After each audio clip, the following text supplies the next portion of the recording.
എൻ്റെ പേര് ബിബിത ജോജോ. ഞാൻ ചുള്ളിയോട് നിന്ന് വരുന്നു. എൻ്റെ മോന് വേണ്ടി സാക്ഷ്യം പറയാൻ വേണ്ടിയിട്ടാണ് വന്നത്. മോൻ്റെ പേര് ജോഹാൻ ജെ ജോജോ. ഞാൻ ഗർഭിണിയായിരുന്നപ്പോൾ 3-ാം മാസത്തെ ഡെൽമോമാർക്കർ ചെക്കപ്പിൽ ആ ടെസ്റ്റിൽ കുറച്ച് കംപ്ലൈൻറ്റ് പറഞ്ഞായിരുന്നു. കൊച്ച് ചിലപ്പോൾ മന്ദബുദ്ധിയായിരിക്കും, അല്ലെങ്കിൽ വളർച്ചക്കുറവുണ്ടാവും, അങ്ങനെയൊക്കെ പറഞ്ഞു. ആ ടെസ്റ്റിൻ്റെ റിസൾട്ടും കൊണ്ട് ഞാനിവിടെ അച്ഛനെ കാണാൻ വന്നു. അച്ഛൻ എന്നോട് പറഞ്ഞു, പിന്നെ കൊച്ചിന് കുഴപ്പമൊന്നും വരില്ല, അടുത്ത ചെക്കപ്പ് ചെയ്യുമ്പോഴത്തേനും അത് ഓക്കെ ആകും. എന്നിട്ടൊരു ജപമാല തന്നു. 500 പ്രാവശ്യം പ്രാർത്ഥിക്കാൻ വേണ്ടി, വയറിന് ജപമാല കൊന്ത വെച്ച് പ്രാർത്ഥിക്കാൻ വേണ്ടി പറഞ്ഞു. കൊന്ത വെച്ചിട്ട് ഉദരത്തിലുള്ള ഈശോയുടെ കുഞ്ഞാണ്, ഈശോ കുഞ്ഞിനെ സ്നേഹിക്കുന്നു എന്നുള്ള പ്രാർത്ഥന 500 പ്രാവശ്യം ചൊല്ലാൻ പറഞ്ഞു. അങ്ങനെ ഞാൻ ആ പ്രാർത്ഥന എന്നും മുടങ്ങാതെ ചൊല്ലായിരുന്നു. 5-ാം മാസത്തെ അനോമലി സ്കാനിൽ വീണ്ടും നോക്കുമ്പോൾ പറഞ്ഞു കൊച്ചിൻ്റെ തലയിൽ ഒരു വശത്ത് വെള്ളം നിറഞ്ഞിരിക്കുകയെന്ന് പറഞ്ഞു. അത് റിപ്പീറ്റ് സ്കാൻ ചെയ്തപ്പോൾ അച്ഛനോട് വന്ന് ഞാൻ വീണ്ടും പറഞ്ഞു, ഇങ്ങനെ പറയുന്നുണ്ട്, ഇനി എന്താ ചെയ്യേണ്ടത്? അച്ഛൻ എന്നോട് പറഞ്ഞു ആ പ്രാർത്ഥന 500 എന്നുള്ളത് 1000 പ്രാവശ്യം ചൊല്ലണം എന്ന് പറഞ്ഞു. അങ്ങനെ ഞാൻ ആ പ്രാർത്ഥന 1000 പ്രാവശ്യം മുടങ്ങാതെ ചൊല്ലി. റിപ്പീറ്റ് സ്കാനിൽ വലിയ കുഴപ്പമില്ലെന്ന് പറഞ്ഞു. 7-ാം മാസത്തെ സ്കാനിങ് ആകുമ്പോഴത്തേനും വീണ്ടും ഫ്ലൂയിഡ് അധികമാണെന്ന് പറഞ്ഞു. അച്ഛൻ പറഞ്ഞു തന്ന പ്രാർത്ഥന ഞാൻ എന്നും ചൊല്ലിക്കൊണ്ടിരുന്നു. 9-ാം മാസത്തെ സ്കാനിങ് ആകുമ്പോഴത്തേനും ഒരു കുഴപ്പമില്ല, കൊച്ചിനും ഒരു കുഴപ്പമില്ല, ഇനിയൊന്നും പ്രശ്നം ഉണ്ടാവില്ല എന്ന് പറഞ്ഞു. അങ്ങനെ ഡെലിവറി ടൈമായി, നോർമൽ ഡെലിവറി ആയിരിക്കും എന്ന് പറഞ്ഞു. അങ്ങനെ അത് വെയിറ്റ് ചെയ്ത് അവസാനം അത് എന്തോ പ്രശ്നമായി. അങ്ങനെ ഓപ്പറേഷൻ ചെയ്യേണ്ടി വന്നു. ഓപ്പറേഷൻ ചെയ്ത് കൊച്ചിനെ എടുത്തപ്പോൾ കൊച്ചിന് ശ്വാസം എടുക്കാൻ ബുദ്ധിമുട്ടായി. ഞാൻ എന്നും ആവിലാമ്മയുടെ പ്രാർത്ഥനയില്ലായിരുന്നു. അവിടെ കിടന്നു ഞാൻ ആവിലാമ്മയുടെ പ്രാർത്ഥന. ലേബർ റൂമിൽ നിന്നും ഞാൻ ആ കൊന്തയും കൊണ്ട് ആ ലേബർ റൂമിൽ കയറിയ സിസ്റ്റർമാർ എന്നോട് പറഞ്ഞാൽ കൊന്ത കയ്യിൽ മുറുകെ പിടിച്ചോളെ. പ്രസവിക്കാൻ പറ്റാഞ്ഞപ്പോൾ ഓപ്പറേഷൻ തിയേറ്ററിൽ കയറുമ്പോൾ മാത്രമേ അവർ കൊന്ത മാറ്റിയിട്ടുള്ളൂ. അങ്ങനെ ഇവനെ പ്രസവിച്ചപാട് മോനെയും കൊണ്ട് ഓക്സിജൻ്റെ കുറവുള്ളതുകൊണ്ട് നേരെ കണ്ണൂരേക്ക് കൊണ്ടുപോയി. ഞാൻ പേരാവൂർ തന്നെ ആശുപത്രി കിടന്നു. അവിടുന്ന് കണ്ണൂരിൽ നിന്ന് അവർ പറഞ്ഞു വെൻറ്റിലേറ്ററിൽ വെക്കണം, അതുകൊണ്ട് പരിയാരത്തേക്ക് കൊണ്ടുപോകണം എന്ന് പറഞ്ഞു. മോനെ ഒന്ന് പരിയാരത്ത് കൊണ്ടുപോയി. ഒരു ദിവസം വെൻറ്റിലേറ്ററിൽ വെച്ചു, 5 ദിവസം ICUവിൽ. 5-ാമത്തെ ദിവസം ഞാൻ പേരാവൂരിൽ നിന്ന് ഡിസ്ചാർജായി നേരെ പരിയാരത്തേക്കാണ് പോയത്. അവിടെ 8 ദിവസം കിടന്നു. അവിടുന്ന് ഡിസ്ചാർജായി വരുമ്പോൾ മോന് ചെറിയ ഷിവറിങ് പോലെ, കയ്യിലും കാലിലൊക്കെ വിറയൽ പോലെ. ഞാൻ ആവിലാമ്മയുടെ പ്രാർത്ഥന ആവിലാമ്മനെ മനസ്സിൽ ധ്യാനിച്ച് എന്നും ചൊല്ലി. അത് പിന്നെ ഇടക്കുണ്ടായി.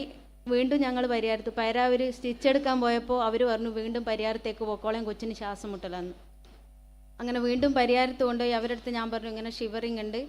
അപ്പോൾ അവർ പറഞ്ഞു അപസ്മാരത്തിൻ്റെ ലക്ഷണമായിരിക്കും എന്ന് പറഞ്ഞു. മഞ്ഞ ചെക്ക് ചെയ്യാൻ ഇരിട്ടിയിൽ വന്നപ്പോൾ ആ ഡോക്ടറും പറഞ്ഞു അപസ്മാരത്തിൻ്റെ ഇതായിരിക്കും, അതുകൊണ്ട് EG ചെയ്യണം എന്ന് പറഞ്ഞു. അങ്ങനെ പരിയാരത്ത് പോയി.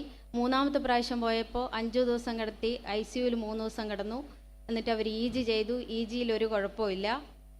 MRI ചെയ്തു, അതിലും ഒരു കുഴപ്പമില്ല. ഇപ്പോൾ മരുന്നും അവർ ചെറിയ മരുന്ന് കൊടുക്കുന്നുണ്ട്. ഞങ്ങൾ ഡിസ്ചാർജ് ആയി വന്നു. ഇനിയൊന്നും ഉണ്ടാവില്ലെന്ന് പറഞ്ഞ് അച്ഛനെ കാണാൻ ഞങ്ങൾ ഞായറാഴ്ച വന്നായിരുന്നു. അച്ഛൻ മോനെ കൊണ്ട് പ്രാർത്ഥിച്ചു. അവന് ഇതുവരെ ഇപ്പോൾ പ്രശ്നമൊന്നും കാണുന്നില്ല, ഇപ്പം കൊച്ചു നന്നായിരിക്കുന്നു.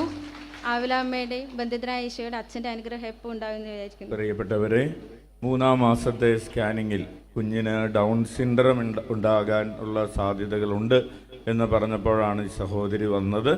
ഉദരത്തിലുള്ള കുഞ്ഞ് ഈശോയുടെ കുഞ്ഞാണ്, ഈശോ കുഞ്ഞിനെ സ്നേഹിക്കുന്നു എന്ന പ്രാർത്ഥന ചൊല്ലാൻ തുടങ്ങി. അതുപോലെ നമുക്കറിയാം ഡൗൺ സിൻഡ്രമുള്ള കുഞ്ഞാണ് എന്നൊക്കെ 3-ാം മാസത്തിലെ സ്കാൻ റിപ്പോർട്ട് വന്നാൽ ഉള്ള മെഡിക്കൽ സജഷൻ എന്തായിരിക്കും എന്ന് അല്ലേ, എന്താണ് പറഞ്ഞത്?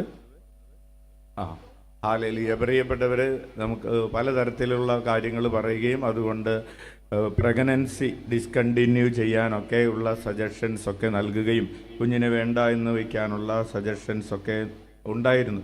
പക്ഷേ അതിനൊക്കെ അതിജീവിച്ച് 5-ാം മാസത്തിൽ സ്കാൻ ചെയ്തപ്പോൾ വീണ്ടും അതിലും വലിയ പ്രശ്നം, തലയിൽ ബ്രെയിനിൽ ഫ്ലൂയിഡിൻ്റെ അക്യൂമുലേഷൻ കൂടുതലാണെന്നുള്ള പ്രശ്നം, 7-ാം മാസത്തിൽ ഫ്ലൂയിഡ് അധികമാണെന്നുള്ള പ്രശ്നങ്ങൾ. അങ്ങനെ ഈ പ്രതിസന്ധികളെല്ലാം കർത്താവിൽ ആശ്രയിച്ച് ഈശോയെ അങ്ങയുടെ കരുണയിൽ ഞങ്ങൾ ആശ്രയിക്കുന്നു എന്ന പ്രാർത്ഥന ചൊല്ലുകയും അതുപോലെ ഉദരത്തിലുള്ള കുഞ്ഞ് ഈശോയുടെ കുഞ്ഞാണ് എന്ന് ഏറ്റുപറയുകയും ഈശോ കുഞ്ഞിനെ സ്നേഹിക്കുന്നു എന്ന് ഏറ്റുപറയുകയും ചെയ്ത് പ്രാർത്ഥിച്ചതിൻ്റെ ഫലമായി കർത്താവ് ആരോഗ്യമുള്ളൊരു കുഞ്ഞിനെ ഇപ്പോൾ നൽകിയിരിക്കുന്നതിനെ ഓർത്ത് നമുക്ക് കൈയടിച്ച് കർത്താവിന് നന്ദി പറയാം.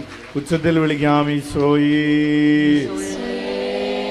പ്രിയപ്പെട്ടവരെ, നമ്മൾ ആശ്രയിക്കുന്നത് മരുന്നിലോ ലേപനങ്ങളിലോ ഔഷധങ്ങളിലോ അല്ല, കർത്താവിൻ്റെ വചനത്തിലും കർത്താവിൻ്റെ ശക്തിയിലും കർത്താവിൻ്റെ സ്നേഹത്തിലുമാണ്. അവിടുന്ന് തൻ്റെ വചനമയച്ച് അവരെ സുഖപ്പെടുത്തി വിനാശത്തിൽ നിന്ന് വിടുവിച്ചു. ഉച്ചത്തിൽ വിളിക്കാം ഈശോയേ. കാറ്റും കടലും ശാന്തമായതും യേശുനാമത്തിൽ പാപം നീങ്ങി സൗഖ്യം നേടി യേശുനാമത്തിൽ. Praise the Lord. പ്രിയപ്പെട്ടവരെ, വൈദ്യശാസ്ത്രം വേണ്ട എന്ന് പറഞ്ഞ കുഞ്ഞാണ് കർത്താവ് വേണം എന്ന് പറഞ്ഞ് നമ്മുടെ മുൻപിൽ കൊണ്ടുവന്ന് നിർത്തിയിരിക്കുന്നത്. ഉച്ചത്തിൽ വിളിക്കാം ഈശോയേ.